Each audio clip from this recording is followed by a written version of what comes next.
बिस्मिल्लाहिर्रहमानिर्रहीम। अस्सलाम वालेकुम।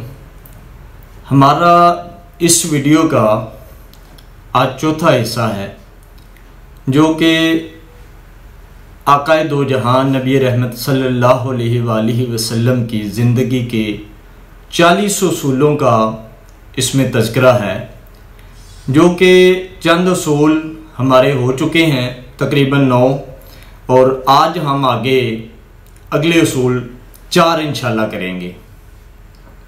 हमारी ज़िंदगी को ये बेहतर बनाएंगे। अगर एक एक करके इस पर हम अमल करना शुरू कर दें तो इंशाल्लाह हमारी ज़िंदगी में चेंज आना शुरू हो जाएगा। अगला उसूल है हमारा, आका पाक सल्लल्लाहु अलैहि वसल्लम ने फरमाया, खुराक तहजीब का तीसरा बड़ा अंसर है कि अगर आप देखना चाहते हैं कि कोई कौम कितनी तहजीब याफ्ता है, कोई ख़ानदान कितना तहजीब याफ्ता है, या कोई शख्स कितना तहजीब याफ्ता है, तो आपने ये देखना है वो क्या खाता है, कैसे खाता है, किस तरह से खाता है। ये तमाम चीज़ें आपको अगर उसके अंदर मिल गई कि वो अच्छा खाने वाला है, अच्छे तरीके से खाता है, तो आप समझें कि वो तहजीब याफ्ता है। इसके बाद अगला उसूल, आकाए दो जहान नबी रहमत सल्लल्लाहु अलैहि वसल्लम ने फरमाया, अपने खाने को फूंक मार कर ठंडा मत करो। इसमें भी एक बहुत बड़ी हिकमत है। साइंस के मुताबिक जब हम फूंक मारते हैं तो हमारे मुंह के बैक्टीरिया हमारे खाने के अंदर चले जाते हैं और वो इतने मोहलिक होते हैं कि हमारे सारे निज़ाम को ख़राब कर देते हैं। और इससे बचने के लिए आका पाक सल्लल्लाहु अलैहि वसल्लम ने फरमाया कि आप पंखे से या किसी और तरीके से अपने खाने को ठंडा कर लिया करो। इसके बाद अगला उसूल है, आप सल्लल्लाहु अलैहि वसल्लम ने फरमाया कि अपने खाने को सूंघा मत करो। सूंघना 2 तरह से मुनाफी है।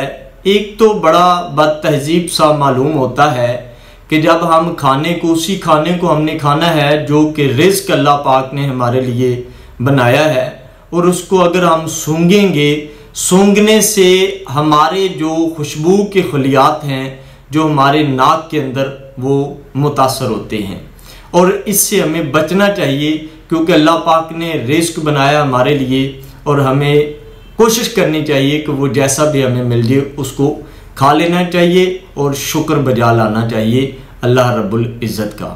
आखिरी उसूल है आज की इस वीडियो का, आका पाक सल्लल्लाहु अलैहि वसल्लम ने फरमाया कि लोगों, जब भी अपने खाने पर बैठो, खाने पर उदास मत हुआ करो। अब इस जुमले को समझें कि खाने पर उदास होने का मतलब क्या है। खाने पर उदास होने का मतलब ये है कि जब हम खाने पर बैठें, खाना खाने के लिए हम तैयार होते हैं, तो खाने पर उदास से मालूम ये होता है, इससे मतलब इसका ये है कि अक्सर हम में से लोग दूसरों की प्लेट की तरफ देखते हैं। ये नाशुक्री की अलामत है, और इसी को कहा गया है कि जो आपके पास है, जो आपको मिला है, जो आपकी प्लेट में है, आप उसको देखें, ना कि आप दूसरों की तरफ देखें कि वो क्या खा रहे हैं। इससे ये बात आपके अंदर, अगर आप अपनी प्लेट में अपनी जानिब देखेंगे, ये चीज़ आपके अंदर बर्दाश्त पैदा करेगी। इससे आपके अंदर शुक्रगुजारी का एक जो है ना वो पहलू आएगा, और शुक्रगुजार आप बनेंगे, ऑटोमेटिकली अल्लाह पाक आपके रिस्क में बरकत डालेंगे। बहुत शुक्रिया।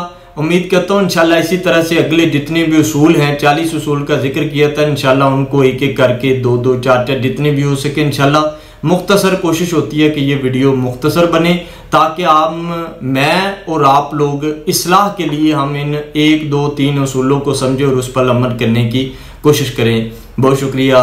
मुझे अल्लाह पाक आपको भी जो है ना इस पर अमल पैरा होने की तौफीक अता फरमाए। आमीन सुम्मा आमीन। अस्सलामु अलैकुम।